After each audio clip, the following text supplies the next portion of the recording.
नमस्कार, ये आकाशवाणी शिमला है। अब आप ज्ञान ठाकुर से प्रादेशिक समाचार सुनिए। मुख्यमंत्री सुखविंदर सिंह सुक्खू ने कहा है कि सरकार के अथक प्रयासों से प्रदेश की अर्थव्यवस्था पटरी पर लौटी है। मुख्यमंत्री आज कांगड़ा विधानसभा क्षेत्र के मटौर में एक जनसभा को संबोधित कर रहे थे।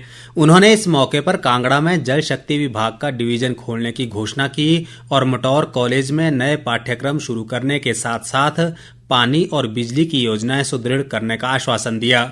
मुख्यमंत्री ने कहा कि अगले 5 साल में कांगड़ा जिला की तस्वीर बदलने वाली है। उन्होंने कहा कि सरकार के फैसलों से प्रदेश के संसाधनों की लूट करने वालों को दिक्कत हो रही है, लेकिन मैं आम आदमी के लिए हर चुनौती का सामना करने को तैयार हूं। मुख्यमंत्री ने कहा कि राज्य सरकार के फैसलों में आम जनता का सहयोग भी जरूरी है। विधानसभा अध्यक्ष कुलदीप सिंह पठानिया ने पीठासीन अधिकारियों को आह्वान किया है कि लोकतांत्रिक शासन, सामाजिक न्याय और नागरिकों के अधिकारों की सुरक्षा को बढ़ावा देने के लिए मिलकर काम करें। उन्होंने बिहार के पटना में अखिल भारतीय पीठासीन अधिकारी सम्मेलन को संबोधित करते हुए कहा कि पीठासीन अधिकारियों को ये भी सुनिश्चित करना चाहिए कि हमारी लोकतांत्रिक संस्थाएं मजबूत, जीवंत और लोगों के प्रति जवाबदेह बनी रहे। कुलदीप सिंह पठानिया ने कहा कि संसद, राज्य विधानसभाओं और विशेषकर हिमाचल प्रदेश विधानसभा से संवैधानिक मूल्यों को मजबूत करने और लोकतांत्रिक शासन को बढ़ावा देने में महत्वपूर्ण भूमिका निभाई है। राज्यपाल शिव प्रताप शुक्ल ने वर्ष 2047 में विकसित भारत का लक्ष्य हासिल करने के लिए विश्वविद्यालयों में शोधपूर्ण और गुणवत्तायुक्त शिक्षा पर जोर दिया है, ताकि युवाओं को वैश्विक आवश्यकताओं के अनुरूप तैयार किया जा सके। राज्यपाल आज धर्मशाला में केंद्रीय विश्वविद्यालय के स्थापना दिवस समारोह के मौके पर बोल रहे थे। उन्होंने विश्वास व्यक्त किया कि नई शिक्षा नीति देश में परिवर्तन लाएगी। उन्होंने कहा कि इस व्यापक नीति को एक साथ लागू नहीं किया जा सकता, इसलिए इसे चरणबद्ध ढंग से लागू करने की जरूरत है। राज्यपाल ने भारतीय ज्ञान परंपरा को बढ़ाने के लिए विश्वविद्यालय में नए पाठ्यक्रम शुरू करने पर जोर दिया। राज्यपाल ने इस मौके पर सर्वश्रेष्ठ शिक्षक पुरस्कार भी प्रदान किए और मेधावी विद्यार्थियों को सम्मानित किया। केंद्रीय विश्वविद्यालय के कुलपति प्रोफेसर SP बंसल ने इस मौके पर विश्वविद्यालय की गतिविधियों और उपलब्धियों का ब्यौरा दिया। मुख्यमंत्री के प्रधान मीडिया सलाहकार नरेश चौहान ने कहा है कि विकट परिस्थितियों के बावजूद प्रदेश सरकार बेहतरीन कार्य कर रही है। नरेश चौहान ने आज शिमला में एक पत्रकार वार्ता में विपक्ष पर नकारात्मक भूमिका निभाने का आरोप लगाया।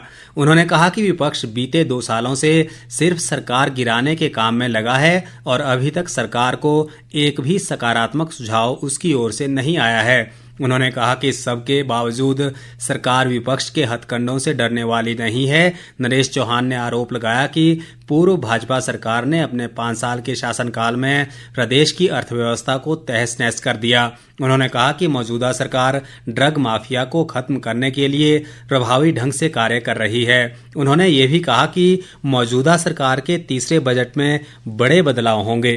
केवल मात्र सरकार को कोसना और सरकार को कमजोर करना, सरकार के खिलाफ माहौल बनाने का झूठा प्रयास करना, ये किसी की कोई जिम्मेवारी नहीं है। आपकी भी प्रदेश की जनता के प्रति जिम्मेवारी है।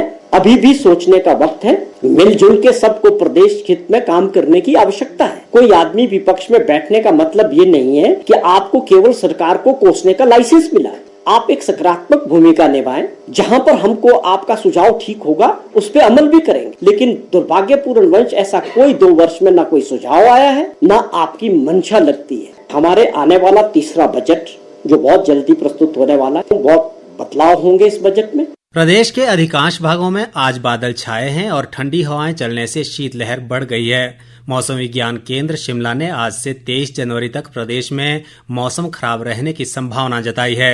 केंद्र के वैज्ञानिक संदीप कुमार ने बताया कि इस दौरान ऊंचाई वाले क्षेत्रों में बर्फबारी जबकि निचले क्षेत्र में बारिश होने की संभावना है। इस तारीख को आज जो हमारे डिस्ट्रिक्ट किन्नौर, लाहौल स्पीति, कुल्लू के जो हाई रीचेज और शिमला के जो हाई रीचेज, यहाँ पे एक दो स्थानों में हल्की बर्फबारी होने की संभावना है। फिर 22 तारीख की लेट नाइट या 23 तारीख की अर्ली मॉर्निंग से एक वेस्टर्न डिस्टर्बेंस प्रदेश को इफेक्ट करेगा। इसके चलते जो रेनफॉल एक्टिविटी जो है स्पेशली हमारे डिस्ट्रिक्ट सिरमौर, सोलन है, बिलासपुर है, यहाँ पे बारिश होने की संभावना है लाइट टू मॉडरेट। और जो हमारे क्षेत्र हैं किन्नौर, लाहौल स्पीति, शिमला, कुल्लू, मंडी है, इवन सिरमौर के जो हाई रीचेज है यहाँ पे लाइट टू मॉडरेट स्नोफॉल होने की संभावना बनी रहेगी। साथ में जो क्षेत्र है हमारे चंबा है, कांगड़ा है, ऊना, हमीरपुर, यहाँ पे हल्की बारिश होने की संभावना है।